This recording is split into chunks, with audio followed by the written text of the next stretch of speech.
You know how we all have this idea of the good life? Smooth sailing, clear skies, no bumps in the road. But what if we've been looking at it all wrong? What if the hardest, most painful things we go through aren't actually obstacles, but are the very things that shape us into who we're meant to become? What if our greatest challenges are really our greatest opportunities for growth? And this idea, wow, it's captured so perfectly by the psychiatrist Elisabeth Kübler-Ross. Think about what she's saying here. The most truly beautiful people, they're not the ones who've had it easy. They're the ones who have been through it. They've known defeat, suffering, loss, and they've clawed their way back. It's such a powerful thought, mainly because it just feels so true, right? We've all known struggle. Okay, but let's be real for a second. It's one thing to admire an ideal like that from a distance. It's a whole other thing when you're the one in the middle of the pain, when you are actually facing loss or failure or heartbreak. How do you do that? How do you find your way out of the depths and actually turn all that struggle into strength? Well, the answer doesn't come from some textbook or a comfortable armchair theory. This wisdom comes from someone who spent her entire life listening to people who are right at the end of their final chapter. Her name was Elisabeth Kübler-Ross. She was a Swiss-American psychiatrist, and honestly, she was an absolute pioneer. She completely changed how we talk about and think about one of the toughest subjects we all have to face, death and dying. And this is the most important part. Kübler-Ross didn't learn from other doctors. Her teachers were her patients.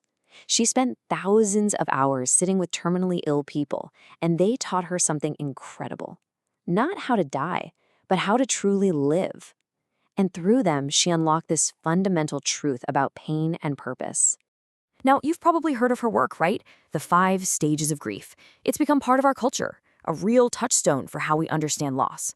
But what she discovered went so much deeper than just putting our emotions into categories.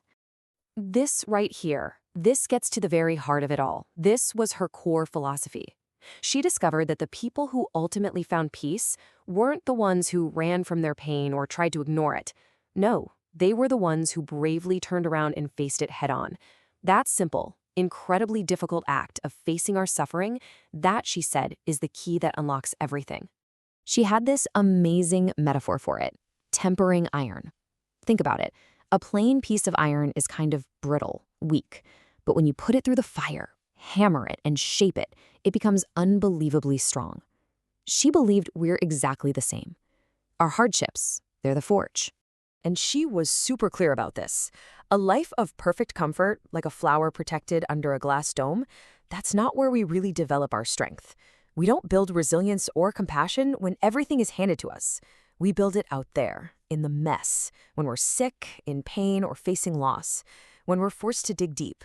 It's painful, for sure, but it's where real growth happens. So what does this actually look like in our own lives? Well, it all starts with a little mental flip. Our first reaction to pain, our gut instinct, is usually fear, a sense of loss, and just wanting to avoid it. We see it as a dead end. But the reframe perspective, the Kübler-Ross way, is to see it as a classroom. To see the challenge not as a wall, but as a lesson waiting to be learned. It's funny, it reminds me of that Japanese art, kintsugi, where they mend broken pottery with gold. The idea is that the piece is even more beautiful because it was broken. And what's amazing is that decades after Kübler-Ross was talking about this, modern psychology came along and basically proved her right. They call it post-traumatic growth. And the research shows that so many people who go through trauma don't just get back to normal. They actually emerge stronger, with more purpose and a deeper appreciation for life.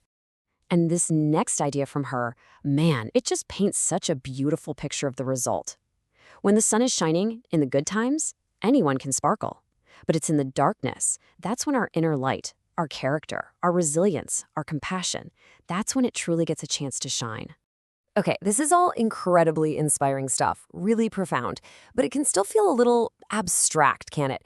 So how do we take this huge philosophical idea and actually turn it into a tool we can use when we're right in the thick of a struggle? So what's the secret? When you're in the middle of that storm, the pain can feel all-consuming. It's like this swirling cloud that blocks out everything else. It is so easy to get caught up in it all and completely miss the one little crack of light, the one positive thing that might be hiding inside the whole mess. But it is there. The opportunity, the whole trick, is to just stop. To create a tiny bit of space between what's happening and how you react to it. Just a moment to take a breath and introduce a single, powerful thought that can honestly change everything. And that thought is a question. What is this here to teach me? Just notice that shift. It's not denying the pain. It's not pretending it doesn't hurt. It changes your position. Suddenly you're not a victim of the storm anymore. You become a student in the storm. You go from asking, why is this happening to me, to asking, what can I learn from this?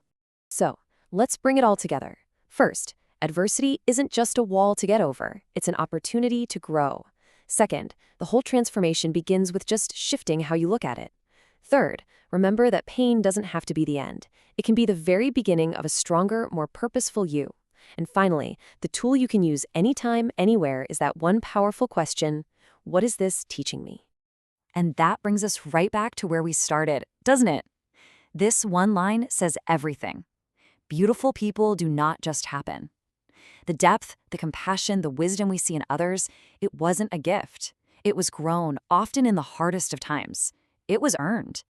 I'll leave you with one last thought, inspired by another one of Kübler-Ross's metaphors. She once said something like, if you shield the canyons from the windstorms, you'd never see the true beauty of their carvings. So the question for you is, what canyon in your own life is being carved right now? And what incredible beauty might it reveal